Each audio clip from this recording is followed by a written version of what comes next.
Buenas tardes, os damos la bienvenida a este nuevo webinar de ADESLA Salud y Bienestar que hemos llamado EPOC, cómo prevenirla y detectarla precozmente.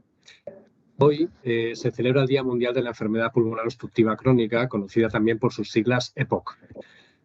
El fin de este aniversario es el de concienciar sobre la prevención y la detección precoz de esta enfermedad, por lo que hemos querido sumarnos a esta iniciativa con la realización de esta charla.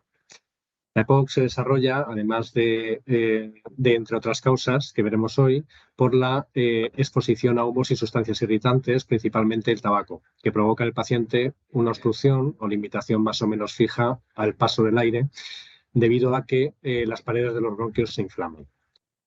En España se estima que lo presentan aproximadamente el 12% de personas mayores de 40 años, siendo más frecuente en hombres que en mujeres.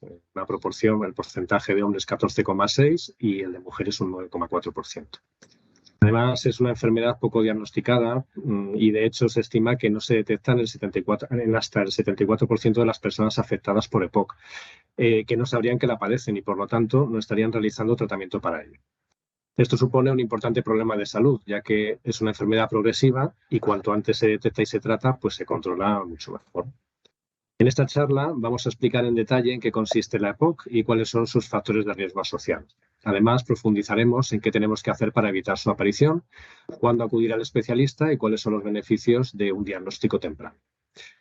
Para explicar y desarrollar todos estos contenidos tenemos con nosotros al doctor José María Echave Sustaeta, que es médico especialista en neumología, jefe del Departamento de Neumología de Quirón Salud Madrid y profesor asociado en Medicina de la Universidad Europea de Madrid.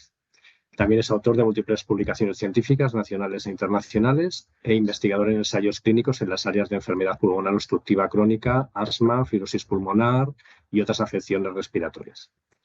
Es miembro de la Sociedad Española de Neumología y Cirugía Torácica, SEPAR, y de la European Respiratory Society, entre otras. Como en el webinar anterior, para hacerlo más dinámico, vamos a realizar 4 preguntas de respuesta múltiple para que participéis votando.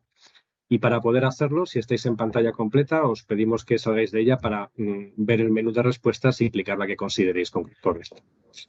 Y bueno, pues ya sin alargarnos más, damos paso a nuestro experto y comenzamos cuando quieras, José. Buenas tardes, muchas gracias a ADESLA por esta oportunidad que me brinda de poder estar con todos ustedes y muchas gracias a todos ustedes por estar ahí, por el interés que tienen. Sé que muchos de los que están ahí son pacientes que tienen una EPOC o que tienen familiares con una EPOC o que creen que pueden tenerlo. Y contaba antes en el chat anterior que hemos tenido la curiosidad que esta semana he visto, estamos a miércoles, pues esta semana he visto pacientes en mi consulta que me han dicho que se habían apuntado y que me iban a escuchar hoy. Por lo tanto, empezamos con esto. Miren, vamos a empezar con la primera pregunta. Una de las siguientes no se considera un factor de riesgo para la EPOC. La primera opción sería el tabaco activo. La segunda opción sería el tabaco pasivo, quiere decir la inhalación de aire contaminado por humo del tabaco. La tercera sería el tabaquismo de la madre durante el embarazo. La cuarta opción serían todos son factores de riesgo de la EPOC.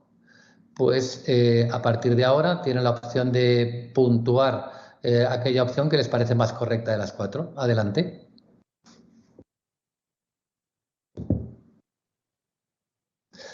Bueno, parece que esto queda claro, salvo que yo me equivoque, no lo estoy viendo bien. Ustedes opinan que todos estos son factores de riesgo de la EPOC, lo cual es una gran cosa porque introducimos conceptos que igual no todo el mundo los tenía tan claros, como es que el tabaquismo pasivo forma parte de los factores de riesgo de la EPOC y que en realidad, y lo veremos a lo largo de la charla de hoy, la enfermedad respiratoria del adulto se empieza a producir en edades muy tempranas de la vida, incluyendo el tabaquismo de la madre durante el embarazo. Vamos adelante. En primer lugar, vamos a aclarar qué es la EPOC. La EPOC, como su nombre indica, es el acrónimo de enfermedad pulmonar obstructiva crónica y es una enfermedad respiratoria crónica en la que se mezclan 2 cosas. El pulmón, lo solemos llamar los médicos bronquitis crónica, y al mismo tiempo hay una destrucción del tejido pulmonar, una destrucción de los alvéolos en los cuales se produce la transferencia del oxígeno a la sangre. Esto se produce principalmente como consecuencia del aspirar el humo del tabaco y otras sustancias combustibles. carbón, leña, la contaminación. Vamos a ver, una cosa, los bronquios y los pulmones tienen mecanismos naturales para la eliminación de las partículas que entran en su interior. Quiere decir, respiramos aire contaminado y los fumadores inhalan tabaco, pues que sepan que el pulmón tiene mecanismos naturales, los bronquios y el pulmón, para eliminar gran parte de lo que estamos inhalando que no debería entrar. Pero en determinadas situaciones, la entrada de partículas es de tal magnitud que sobrepasa los mecanismos normales previstos para la eliminación del mismo. Quiere decir, el pulmón se ve sobrepasado en esa situación de eliminación natural. ¿Y por qué un fumador tiene tos y flemas de forma habitual? Porque la reacción del pulmón y de los bronquios ante la inhalación de un exceso de partículas es producir más moco para ayudar a eliminar las sustancias. Por lo tanto, esa expectoración que tienen muchos fumadores en realidad es un mecanismo de defensa del pulmón para ayudar a eliminar muchas cosas que entran. Y yo creo que todos tenemos muy interiorizado el concepto de que la piel y el tejido elástico de la piel es muy importante y que a medida que envejecemos la piel se va arrugando y van apareciendo arrugas, y eso ocurre porque tenemos menos tejido elástico. Y muchos de los que nos están escuchando utilizan cremas en la cara o en el cuerpo para intentar potenciar el tejido elástico que tenemos y eliminar el envejecimiento de la piel. Pues en el pulmón se produce exactamente lo mismo como consecuencia del tabaco. El tabaco, además de afectar a los bronquios, afecta al tejido pulmonar. Va destruyendo y eliminando el tejido elástico que tiene el pulmón, que es muy importante. Imagínense que en cada minuto el pulmón se llena y se vacía entre 12 y 15 veces. Y eso es un mecanismo de elasticidad del pulmón. El pulmón es capaz de crecer y de crecer periódicamente, con mucha frecuencia, y cuando alguien tiene un factor de riesgo como el tabaco y cuando alguien hace un EPOC, los mecanismos de envejecimiento y de destrucción del tejido elástico se aceleran y eso es lo que llamamos envejecimiento acelerado, porque en realidad el EPOC es un envejecimiento acelerado del pulmón con un prototipo, con una forma especial, que es inflamación bronquial y destrucción del pulmón. Una cosa que puede ser un buen símil es esto. Miren, tienen a la izquierda la cara de una señora que es fumadora. Y si ustedes ponen en Google las arrugas del fumador, les saldrán fotos parecidas a esas. Quiere decir que los fumadores, como consecuencia de la exposición al humo del tabaco en la proximidad de los labios, tienen un envejecimiento acelerado de la cara y salen arrugas precozmente. Pues miren, a la derecha tienen una espirometría. No sé si se ve en puntero, pero lo que está en negro sería la curva teórica de función pulmonar de esta señora, la que debería tener para su peso, su talla y su sexo. Y sin embargo, en azul tienen la curva real de lo que ella tiene. Y si les muestro esto, verán cómo hay una reducción de la elasticidad del pulmón, una disminución de la capacidad, una disminución de la velocidad a la que el pulmón puede conducir el aire. Todo lo que no está entre la línea azul y la línea negra es la capacidad pulmonar que esta señora ha perdido y externamente se manifiesta como las arrugas del fumador e internamente se manifiesta como una EPOC. Y cuando miren, les decía que en esta diapositiva a la izquierda siguen teniendo la imagen de una señora con un envejecimiento acelerado de la piel producido por el tabaco y el impacto del humo del tabaco de forma directa en la proximidad de los labios, y a la derecha tienen la tomografía computarizada de un paciente con un enfisema. Y cuando alguien nos pregunta en qué consiste el enfisema, yo siempre les pongo el ejemplo de que se parece a un queso gruyère.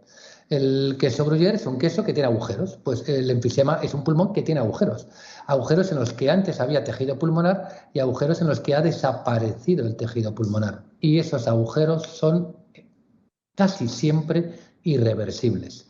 En determinadas situaciones muy particulares, que son enfisemas muy leves, en edades muy tempranas de la vida, si dejamos de fumar o de exponer el tabaco, el pulmón al irritante que le produce el enfisema, esto podría ser reversible, pero la realidad es que estos agujeros que este señor tiene en sus pulmones son irreversibles y por lo tanto, cuanto antes deje de fumar, más lento va a progresar esto, ¿no? ¿Por qué se produce la EPOC? En nuestro medio, la causa más importante y responsable de la mayoría de los casos de EPOC es el tabaquismo activo. Y el riesgo de desarrollar una EPOC es proporcional al consumo acumulado de tabaco. Imagínense un señor que fuma un paquete al día y lleva fumándolo 15 años. Eso puede ser alguien que empezó a fumar a los 20 años y tiene 35 años. Pues el 26% de esas personas tiene un EPOC. Póngase en un caso que lo duplique, un señor o una señora que lleva fumando más de un paquete al día durante 30 años. Empezó a fumar a los 20 años de forma diaria, fuma un paquete al día y ahora tiene 55 años. Pues el 1 de cada 2 personas que han tenido esa historia previa acumulada de tabaquismo tiene un EPOC. ¿Los fumadores de pipa y puros tienen riesgo de EPOC y cáncer de pulmón? Sí, también lo tienen. Inferior al de los cigarrillos, pero también lo producen. Pese a esto, pese a que el factor de riesgo más importante para el desarrollo de la EPOC es, con diferencia, el tabaquismo activo, en todas las series mundiales, en Europa, en América y en África, alrededor del 30% de los pacientes con EPOC no han sido fumadores activos. Y si no han sido fumadores, estaba diciendo que ¿por qué se produce la EPOC? Creo que ha habido un problema de conexión. Pues la EPOC en los no fumadores, quiere decir ese 30% de pacientes con EPOC que son no fumadores en casi todos los países del mundo, las causas más frecuentes son el tabaquismo pasivo, el usar carbón o leña como combustible habitual para calentar viviendas poco ventiladas. Eso puede ser poco frecuente en nuestro medio, pero en países del sur de América es una causa muy frecuente de la EPOC. La contaminación. Probablemente nosotros tenemos mucha contaminación, pero hay países del mundo, por ejemplo China, en el que una de las causas más frecuentes de EPOC es la contaminación. Y luego hay causas genéticas que predisponen a la EPOC. No todos los fumadores hacen EPOC y unos lo hacen a edades más tempranas.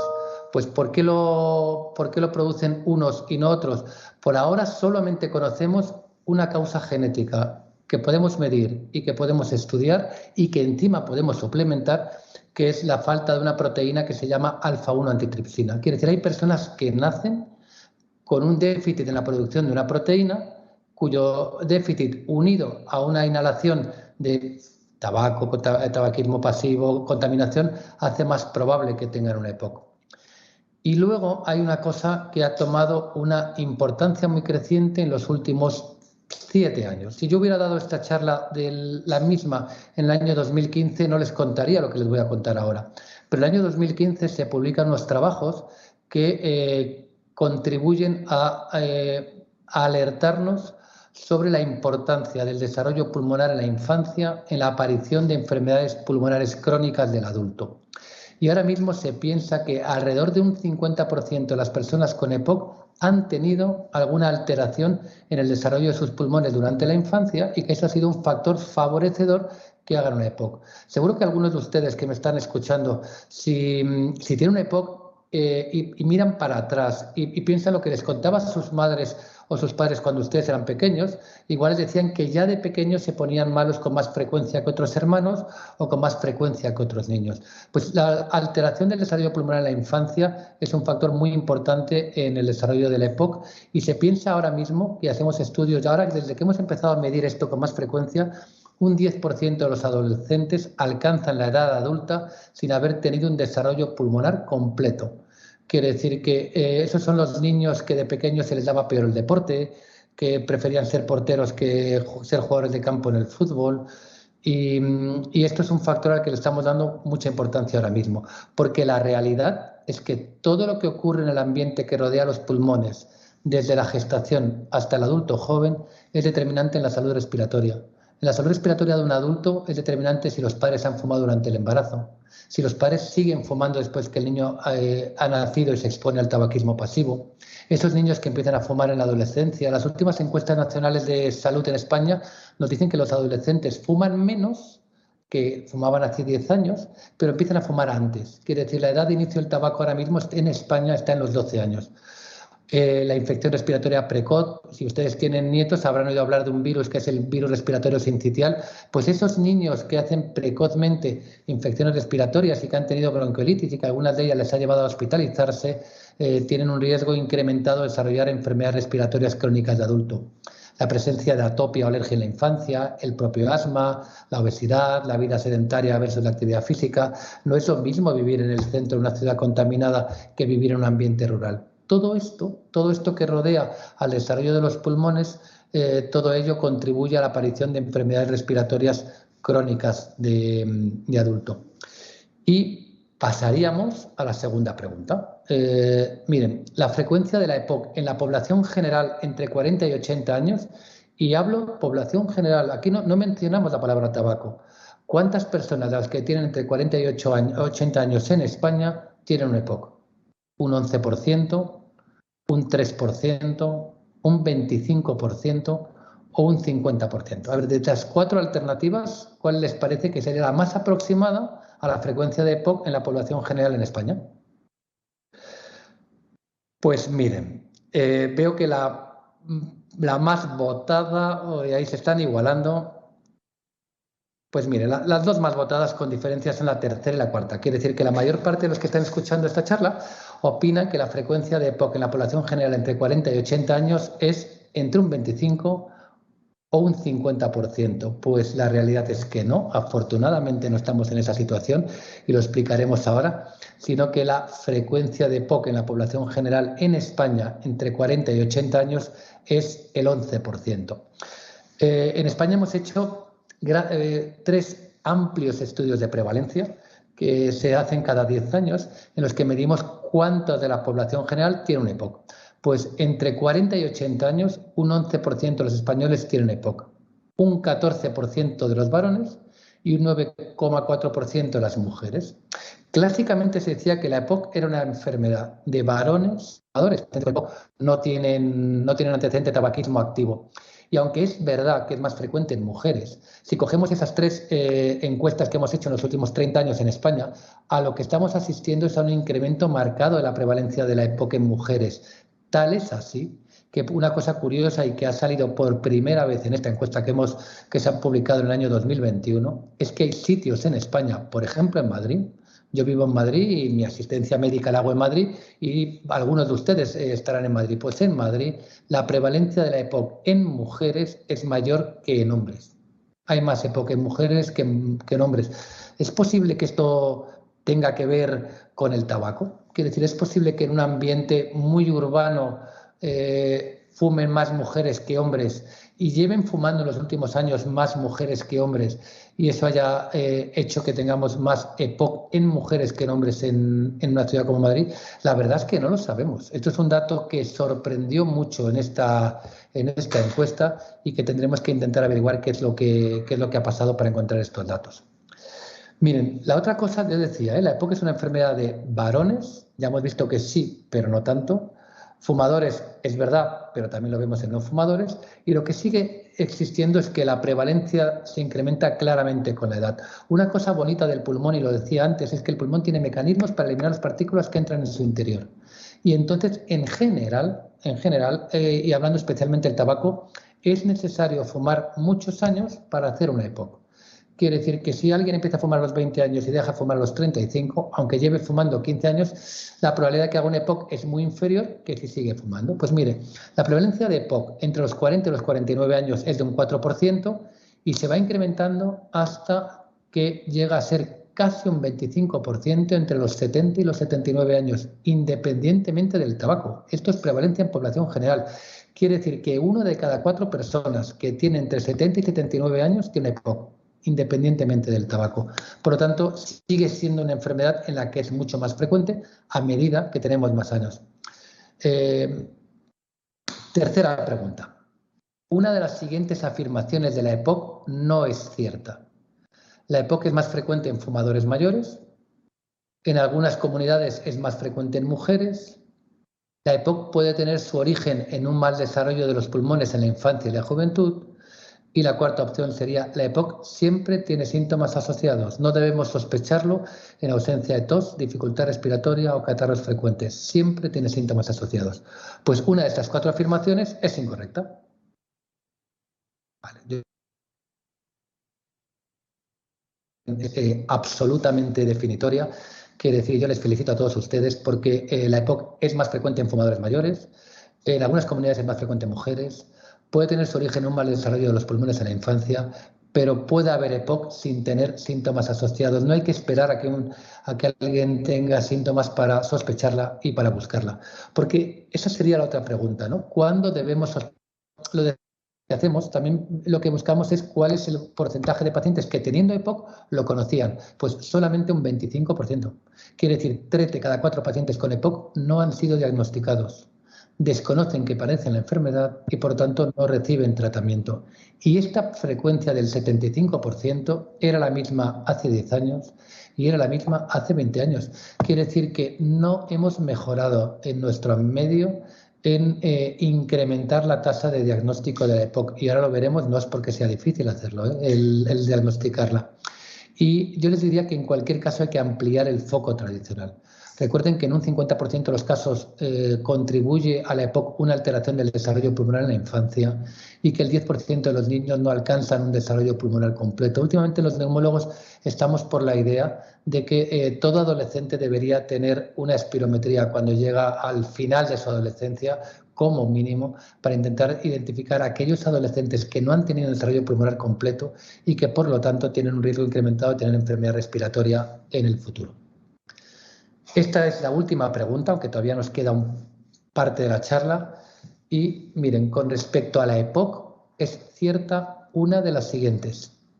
Es verdad una de las siguientes. Solamente una de las 4 opciones es verdadera. Es imprescindible realizar un TAC de tórax. Quiere decir, a todo paciente con EPOC se le debería hacer un TAC de tórax. La espirometría es la prueba diagnóstica más importante. La base del tratamiento de la EPOC son los mucolíticos y una vez instaurada la EPOC, el dejar de fumar no modifica su evolución. Por lo tanto, no aportaría nada el dejar de fumar. Pues una de estas 4 opciones es verdadera, solamente una. ¿Cuál es la verdadera? Vale.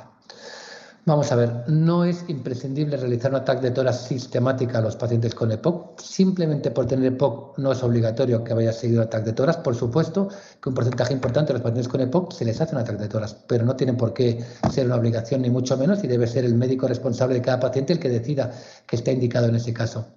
La espirometría sí es la prueba diagnóstica más importante de la EPOC. En realidad, con una pequeña historia clínica y una espirometría, pues podemos diagnosticar la EPOC.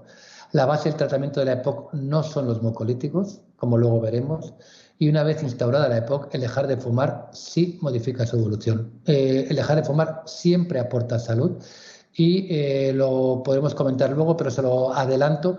Hay estudios hechos, los médicos tendíamos a los pacientes a partir de una edad ser un poco temporizadores con el tema del tabaco y a veces había gente que decía, mira, si es que ese señor tiene ya 80 años, le da igual ya que fume porque ya el daño lo tiene hecho. Pues no, hay estudios hechos en población por encima de 80 años en el que el dejar de fumar aporta salud y modifica la evolución de la enfermedad respiratoria, la enfermedad coronaria y muchas otras cosas. Por lo tanto, el dejar de fumar siempre se está a tiempo para ello.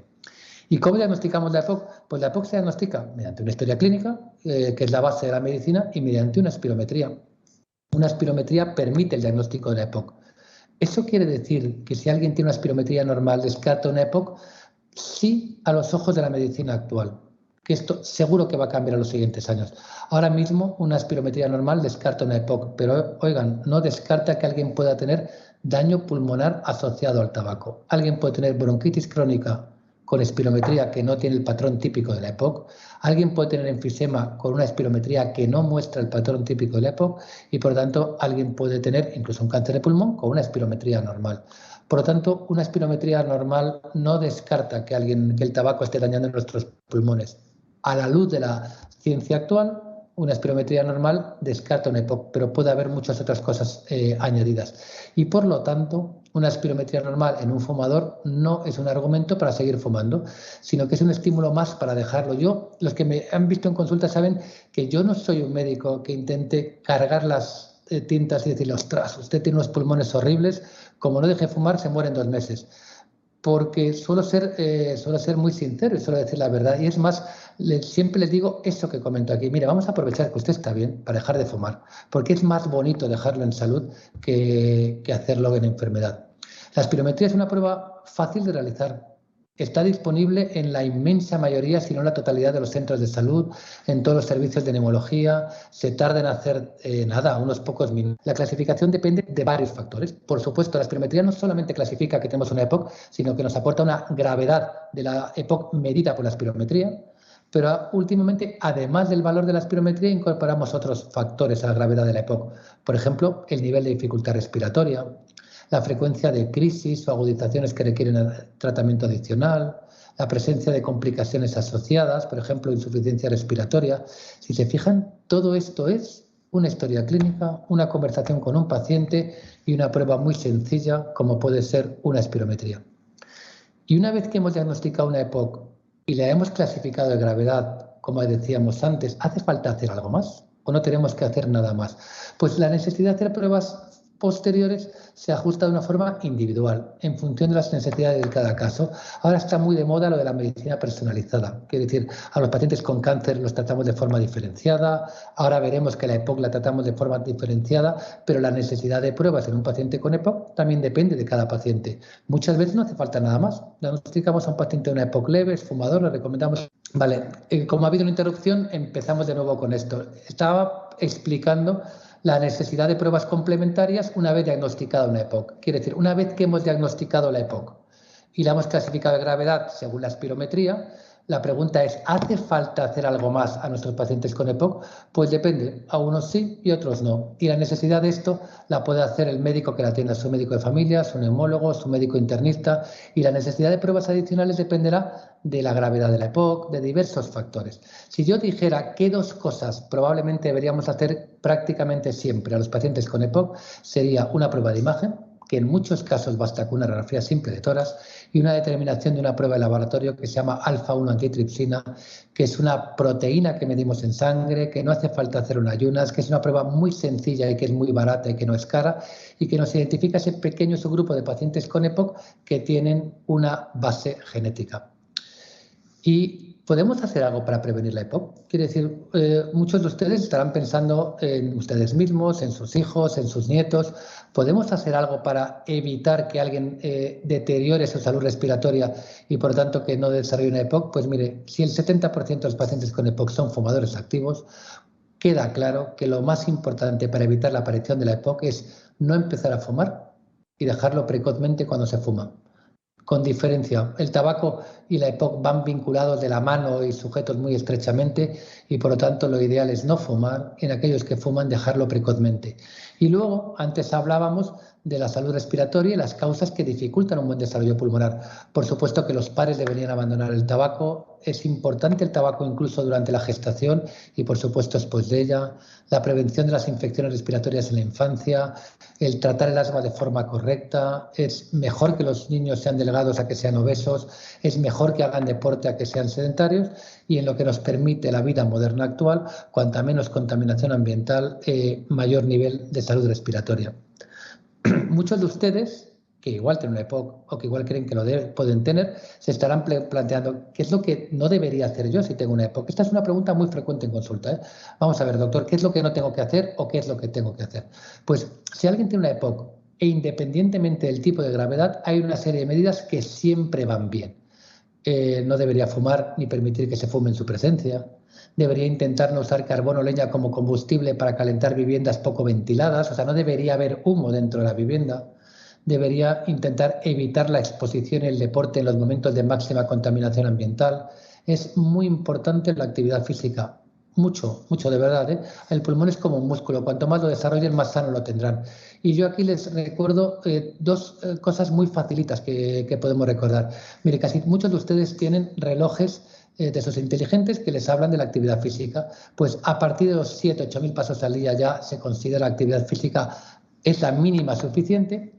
¿Y qué es lo que pide la OMS? La OMS pide hacer 30 minutos de actividad física 5 días a la semana. Fíjense, andar una cierta forma, andar rápido 30 minutos 5 días a la semana, con eso ya cumplirían las recomendaciones que pide la OMS. No debe ganar cercano a su peso ideal. No debe obviar la vacunación antigripal anual, que es un tema en el que estamos ahora incidiendo mucho. Los pacientes con EPOC deberían vacunarse del neumococo. Si ustedes tienen un tratamiento que les ha puesto un médico, no lo deberían abandonar ni modificar. Y si tienen dudas o han tenido algún efecto secundario, vuelvan a ese médico y pregúntenles, debería tener una serie de revisiones periódicas, que en muchos casos es una revisión anual. Y a veces una revisión anual con una conversación y una espirometría. Pues no deberían obviar esas revisiones periódicas que tenían pautadas. Y una vez que tenemos una EPOC, que lo tenemos diagnosticado y que deberíamos establecer, aparte de las medidas generales, deberíamos establecer cuál es el tratamiento más apropiado para ese paciente. Pues quiero decirles y quiero darles una visión de optimismo que los tratamientos disponibles para la EPOC, yo creo que hemos cerrado el círculo entero. Han demostrado que mejoran la dificultad respiratoria, que mejoran la calidad de vida. Los pacientes con EPOC que tienen el tratamiento adecuado tienen más calidad de vida que los que no lo tienen. Reducen las crisis, las agudizaciones, reducen la necesidad de medicación de rescate. Los pacientes bien controlados no necesitan utilizar el Ventolin o el Salbutamol o el Terbinafine mucho menos frecuentemente que los que no lo utilizan. Reducen la necesidad de hospitalizaciones y ya sabemos que hay determinados tratamientos para la EPOC que hacen que los pacientes vivan más tiempo. Por lo tanto, los tratamientos disponibles nos permiten vivir más tiempo, vivirlo mejor, alejado del hospital y de los servicios de urgencias. Por lo tanto, la pregunta es, ¿cómo es posible que el 75% de los pacientes con EPOC no estén diagnosticados cuando los beneficios de los tratamientos son tan importantes? Y yo esa no se la pongo en pregunta porque yo no tengo respuesta para esto. ¿Cómo es posible que 3 de cada 4 personas que tienen ahora mismo una EPOC y que están circulando por las ciudades de España no lo sepan y no estén recibiendo un tratamiento cuando disponemos de mecanismos que nos permiten cambiar la historia natural de la enfermedad? Y por supuesto, si alguien les preguntara a ustedes cuál es el mejor tratamiento para mi EPOC, la palabra que tenía que salir con diferencia es el tabaquismo. Dejar de fumar ha demostrado que cambia el curso de la enfermedad. Y esto que parece sencillo y que ustedes lo han contestado antes perfectamente, pues miren, en una de las publicaciones científicas más importantes de los últimos años sobre la EPOC, hasta un 35% de los pacientes con EPOC avanzada seguían fumando. 35%, ¿eh? O sea, es una cifra que nos sigue dejando a todos con muchas preguntas en la cabeza.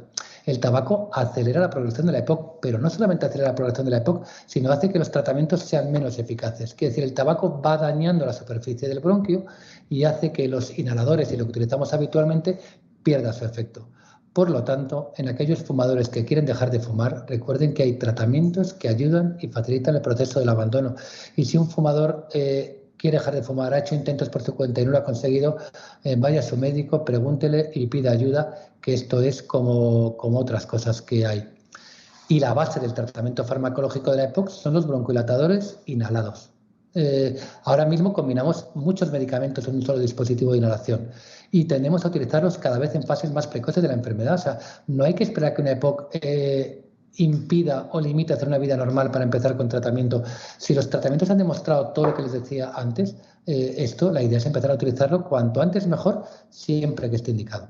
Es muy importante una buena técnica del dispositivo de inhalación y hay un subgrupo de pacientes en los que además de un broncodilatador metemos una medicación adicional que es un corticoide y todo en un mismo dispositivo y todo regulado por el médico que les trata. Por supuesto que hay otros tratamientos, la actividad física regular, las vacunas, el evitar o reducir contaminación ambiental.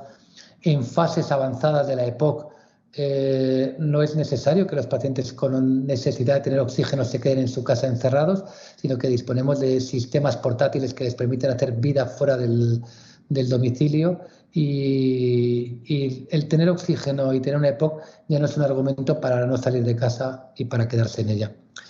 Y hoy celebramos el Día Mundial de la EPOC. Y miren, el lema de este día, el lema que ha definido la Asociación Mundial para el Cuidado de la EPOC es tus pulmones para la vida. Mire, si yo concluyera con algunas cosas, les diría que la EPOC es una enfermedad frecuente, que el 11% de las personas entre 40 y 80 años lo padecen, que no es exclusivamente una enfermedad de varones fumadores mayores, que 30% son no fumadores, que al menos un 40% son en la juventud, que, muy importante, 75% de las personas que tienen la EPOC lo desconocen, que es una enfermedad prevenible.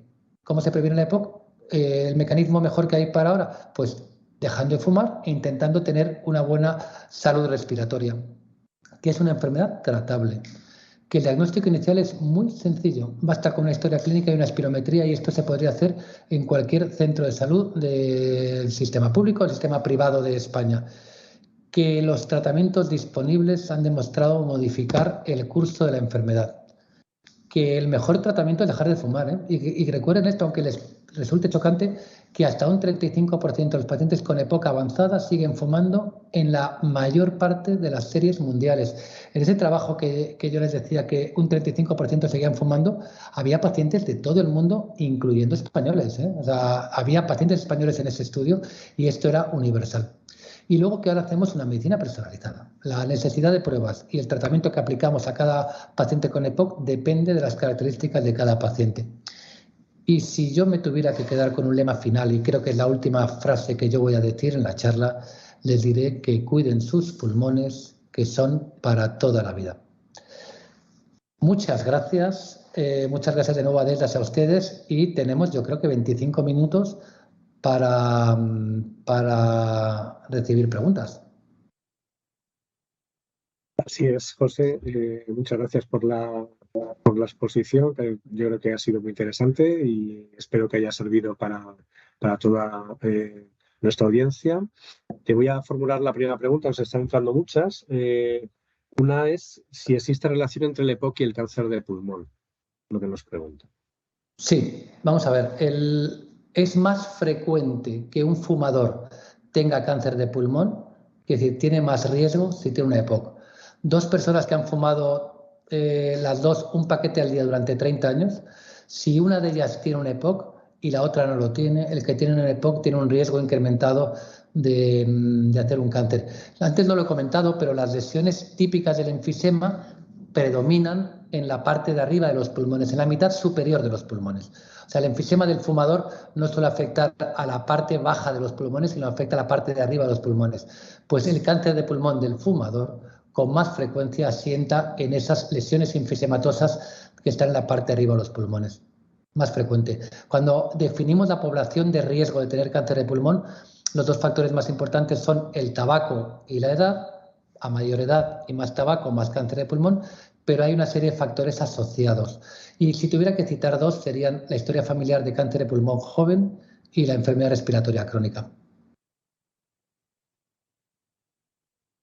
También hay varias preguntas acerca de la relación entre asma, tabaco y EPOC, ¿no? Uno, por ejemplo, nos comenta un asistente a la charla que es asmático y fumador y que cuántas posibilidades tiene más de ser EPOC que alguien que no lo es.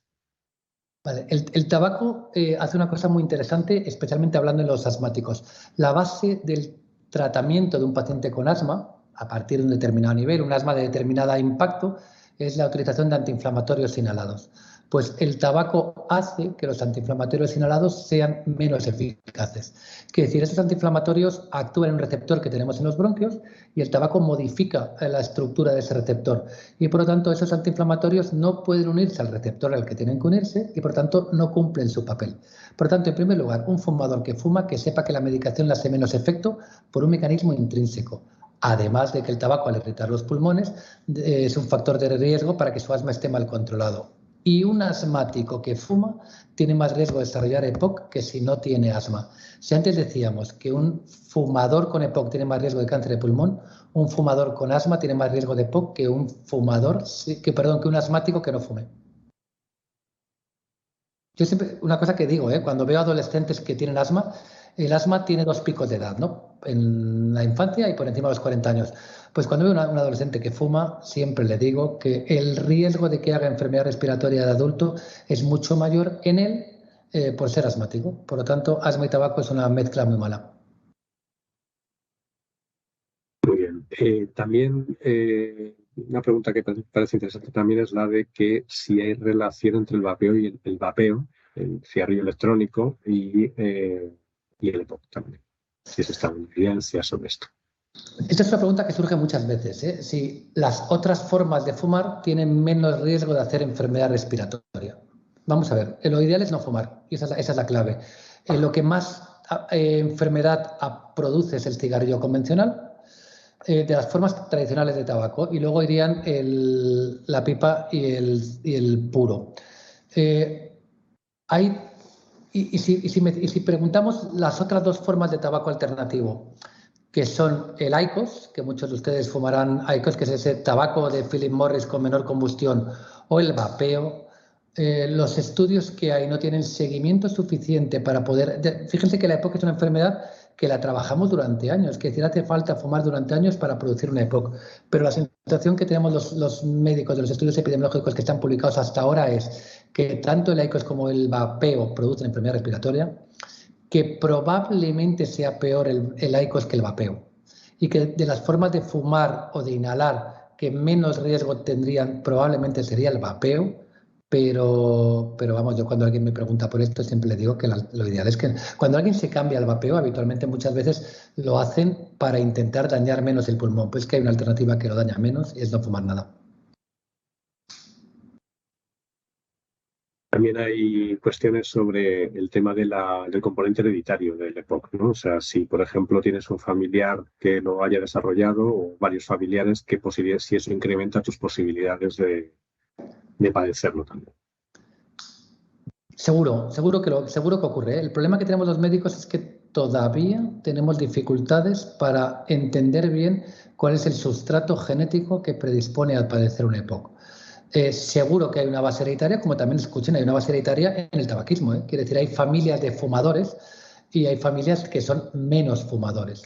Por supuesto que alguien que se ha criado en un ambiente de fumadores ya tiene un factor de riesgo adicional, que es el tabaquismo pasivo en la infancia y quizá durante la gestación.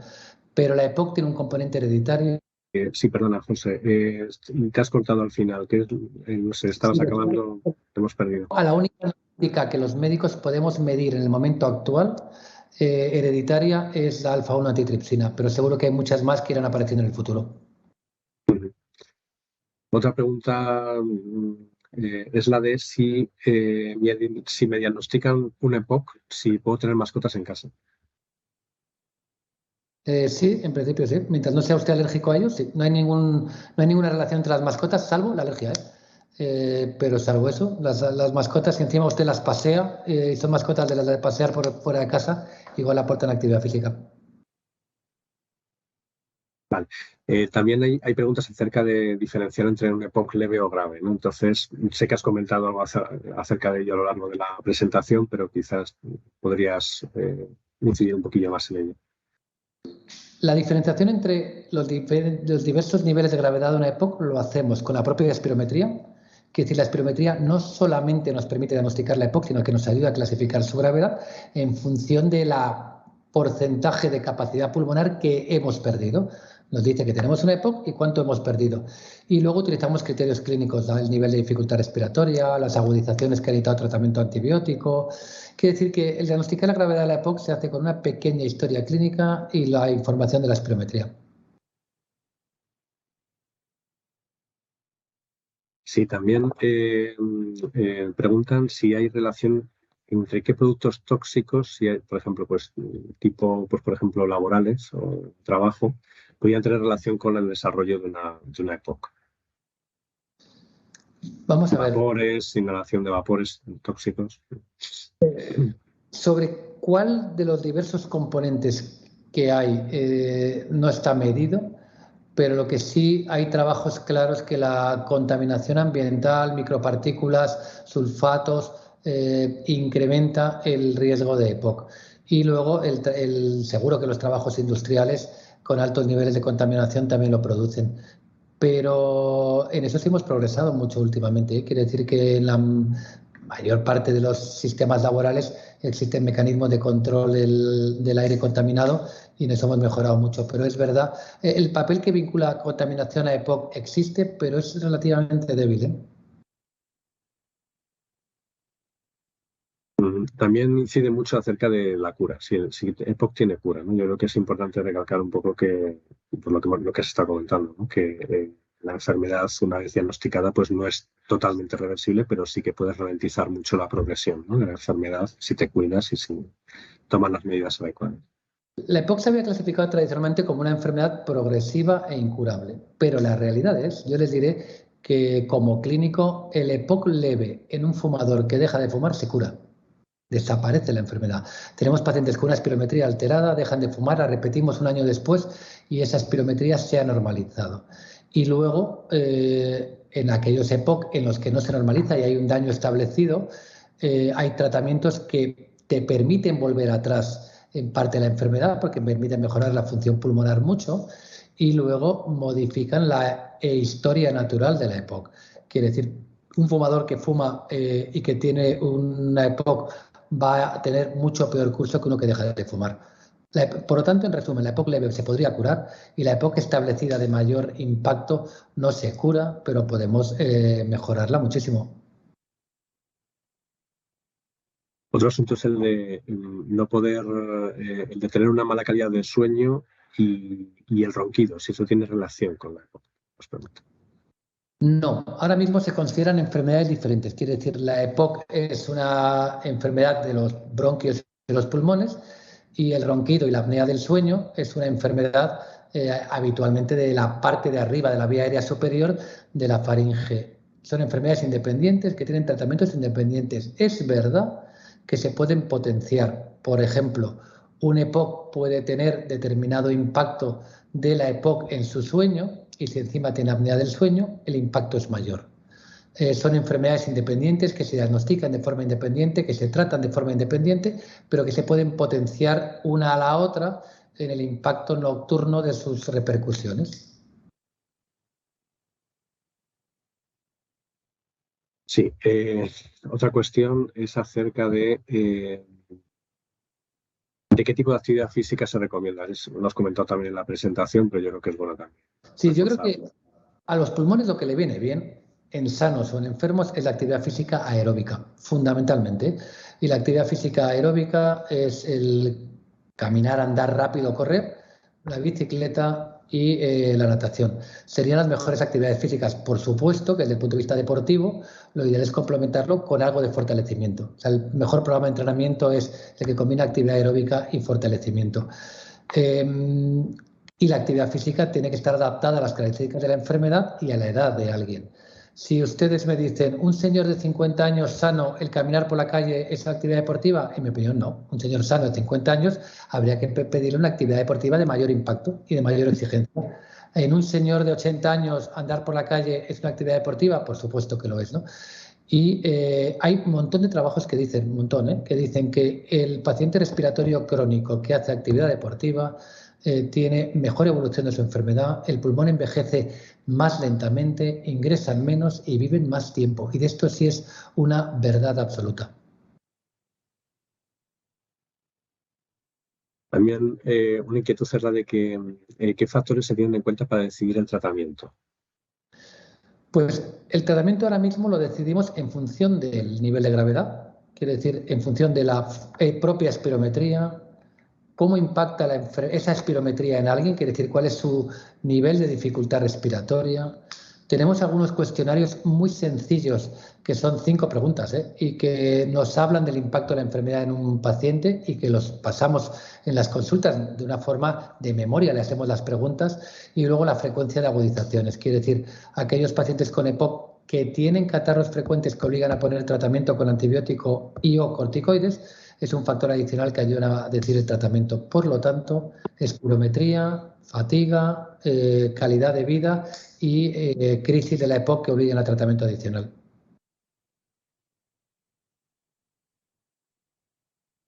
Sí, también otra cuestión es la del uso de los inhaladores, ¿no? El correcto uso de inhaladores, que creo que has hecho mención antes. Conocer bien la técnica entiendo que es muy importante para que el fármaco pues, haga su efecto de manera adecuada, ¿no? y se controle mejor la enfermedad. Yo, por un lado, comentar que nosotros hemos trabajado en ADESLAS en un plan digital de cuidados de la EPOC. Y bueno, si en el caso es es una persona asegurada de ADESLAS, tiene a su disposición dentro del plan múltiples vídeos de cómo utilizar cada modelo de inhalador. Pero si quieres comentar algo, José. Mira, una cosa buena que hemos ganado con respecto a la antigüedad es que antiguamente un paciente con EPOC tenía él mismo varios sistemas de inhalación para tratar su enfermedad. Quiere decir, utilizaba uno que tenía un fármaco, utilizaba otro que tenía otros fármacos y una cosa que hemos mejorado mucho es que ahora mismo a un paciente le podemos tratar con un solo dispositivo de inhalación y combinar ese dispositivo de inhalación hasta 3 fármacos diferentes. Por lo tanto, es mucho más fácil que un paciente haga las cosas bien si se lo facilitamos los médicos a la hora de prescribir las cosas y, por supuesto, la técnica de inhalación hay que revisarla periódicamente en cada consulta.